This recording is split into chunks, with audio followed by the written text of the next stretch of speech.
Start app, my app मैंने अपनी app का, प्रोजेक्ट के अंडर मैंने अपनी एक ऐप बनाई, माई ऐप मेरी ऐप का, एंटर करूं। जैसे ही मैंने ये ऐप बनाई, ये देखो यहाँ पे एक और फोल्डर बन गया,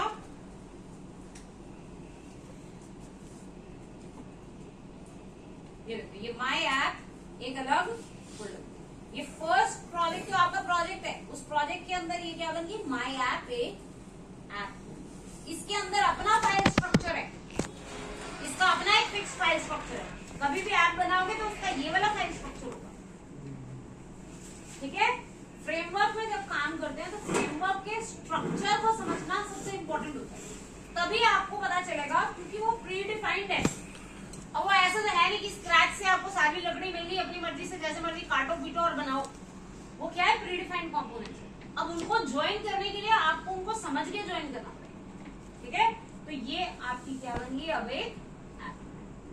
जैसे ही ऐप बन गई, सबसे पहला काम क्या करो, जैसे क्रिएट होगी ऐप, भूलना नहीं, अपने प्रोजेक्ट में जाओ, settings.py में जाओ, प्रोजेक्ट के अंदर settings.py।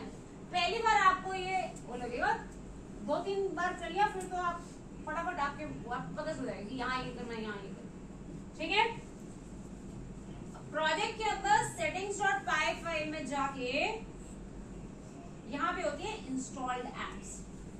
आप ऐप बना के रख लो, जब तक आपने settings.py में जाके उसको इंस्टॉल्ड एप्स में नहीं लिस्ट किया, तब तक वो इंस्टॉल नहीं होगी आपके प्रोजेक्ट के साथ, ठीक है। ये सारी एप्स बाय डिफॉल्ट Django की बनी हुई एप्स हैं, जो Django के प्रोजेक्ट में डिफॉल्ट ही इंस्टॉल हो जाती है, ठीक है। जैसे Django.contrib.admin, किस चीज के लिए, एडमिन पैनल बनाने के लिए, एडमिन का सेक्शन बनाने के लिए।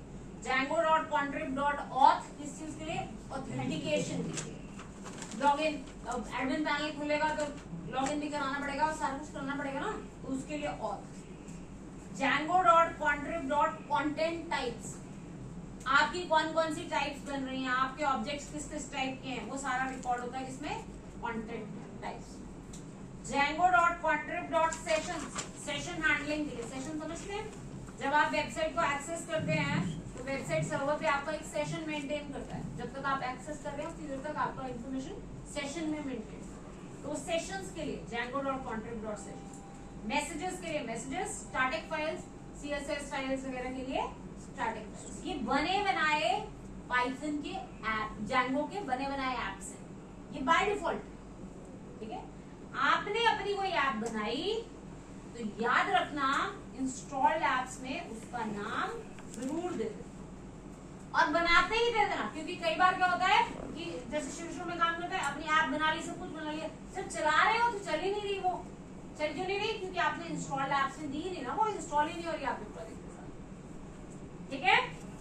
तो इंस्टॉल्ड एप्स में आपने क्या दे दिया, अपनी ऐप का नाम, ठीक है।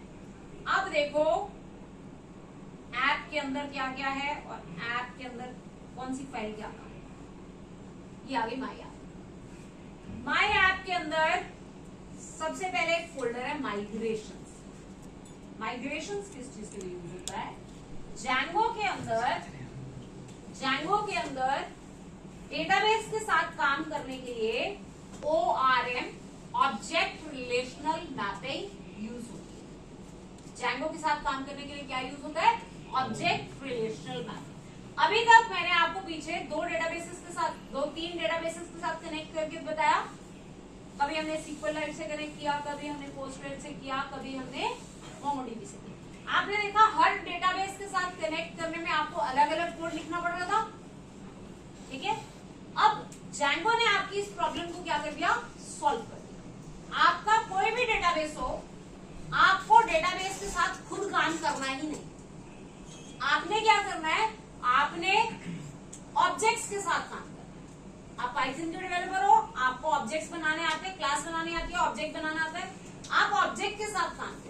उस ऑब्जेक्ट को पीछे बैकएंड पे डेटाबेस के साथ कैसे मैप करना है, वो काम जैंगो खुद ब खुद ऑब्जेक्ट रिलेशनल मैपिंग, ऑब्जेक्ट को रिलेशनल डीबी के साथ कैसे बाइंड करना है, कैसे मैप करना है कि यहाँ पे आपकी क्लास है, क्लास में प्रॉपर्टी का नाम ये है, वो प्रॉपर्टी बैकएंड में डेटाबेस में किस टेबल के किस कॉलम के साथ इंटीग्रेट होगी, वो मैपिंग कौन करेगा, जैंगो खुद।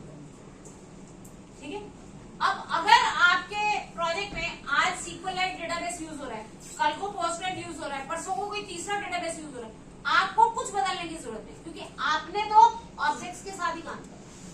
उनको मैप करके डेटाबेस बदलता रहे, उस डेटाबेस के स्पेसिफिक कैसे करना है वो जैंगो ने किया। ये भी एक बहुत बड़ा प्लस पॉइंट है, आपको बैकएंड की कॉम्प्लेक्सिटी पे जाने की जरूरत ही नहीं। ठीक है। अब जब भी हमें अपनी ऐप में कोई डेटा चाहिए होता है तो हम सबसे पहले क्या करते हैं, models.py फाइल में जाते हैं, models.py फाइल में जाते हैं।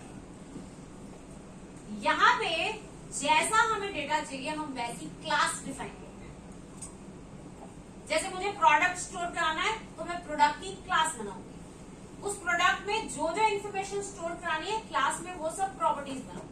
जैसे आईडी चाहिए, प्रोडक्ट का टाइटल चाहिए, प्रोडक्ट की इमेज चाहिए, प्रोडक्ट की डिस्क्रिप्शन चाहिए, प्रोडक्ट का ऐसे रेट चाहिए, ऐसे बहुत सारी चीजें चाहिए। जो जो चीजें चाहिए वो सब मैं कहाँ डिफाइन करूंगी, models.py में।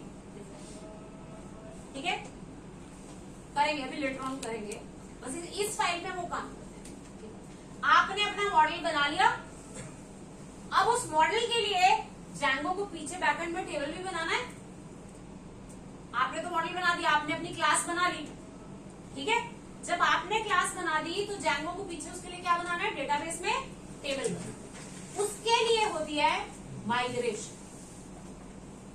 जब भी आप मॉडल में कोई काम करोगे, मॉडल में कोई लिखोगे कि मुझे ऐसी क्लास चाहिए, ऐसे फील्ड्स चाहिए, तो उसके पीछे बैकएंड में काम करने के लिए क्या हम चलाते हैं, माइग्रेशन चलाते हैं। जब हम माइग्रेशन चलाते हैं तो इस माइग्रेशन फोल्डर में फाइल स्टोर हो जाती है। उन फाइल के अंदर लिखा होता है कि इस क्लास को इस टेबल से बाइंड करना है, इस क्लास को इस टेबल से बाइंड करना है, इस क्लास के लिए ये फील्ड है, वो सब कुछ किसके अंदर लिखा होता है, माइग्रेशन। इससे बड़ा फायदा क्या होता है, आज मैंने टेबल बनाए, माइग्रेशन चलाई, माइग्रेशन फाइल स्टोर होगी, और डेटाबेस में ये जो डेटाबेस बना है, डेटाबेस में वो चेंजेस आ गए। 4, 5, 6 दिन बाद मेरे को किसी ने कहा कि नहीं इसमें ये एक फील्ड और लो, मैंने अपने मॉडल में एक फील्ड और ऐड किया, दोबारा से माइग्रेशन चलाई, वो नई फाइल भी यहाँ पे स्टोर होगी और डेटाबेस में चेंजेस होंगे। कल को आपको वापस पुरानी स्टेट पे जाना है, डेटाबेस की पुरानी स्टेट पे जाना है, आप क्या करो, पुरानी माइग्रेशन फाइल यहाँ पे पड़ी होगी, उस माइग्रेशन फाइल को चला दो, आपका डेटाबेस पुराना सेट हो जाए। ठीक है, ये माइग्रेशन का फायदा होता है। ठीक है, डेटाबेस जरूरी नहीं है हमेशा SQLite हो। ये SQLite कहां से आया, क्योंकि settings.py में, प्रोजेक्ट की settings.py में बैकएंड यहाँ पे बाय डिफॉल्ट यहाँ पे बैकएंड होता है डेटाबेस, बाय डिफॉल्ट इंजन उसने SQLite लिया हुआ है और नाम ये। अगर आपने SQLite नहीं रखना, इसकी जगह पोस्टग्रेड रखना है तो यहाँ पे पोस्टग्रेड आ जाएगा और यहाँ पे अपना पोस्टग्रेड के डेटाबेस का नाम। तो ये काम पोस्टग्रेड के साथ। ठीक है, क्लियर है, आपको वरी करने की जरूरत ही नहीं है कि पोस्टग्रेड का स्ट्रक्चर क्या है, वो जब ये माइग्रेशन बनाएगा अपने आप उसके अकॉर्डिंगली बनाएगा। आपके ऑब्जेक्ट्स को SQL में कन्वर्ट करने का काम, जो भी डेटाबेस है उसके अकॉर्डिंगली SQL में कन्वर्ट करने का काम अब जैंगो करेगा, आप नहीं करेगा।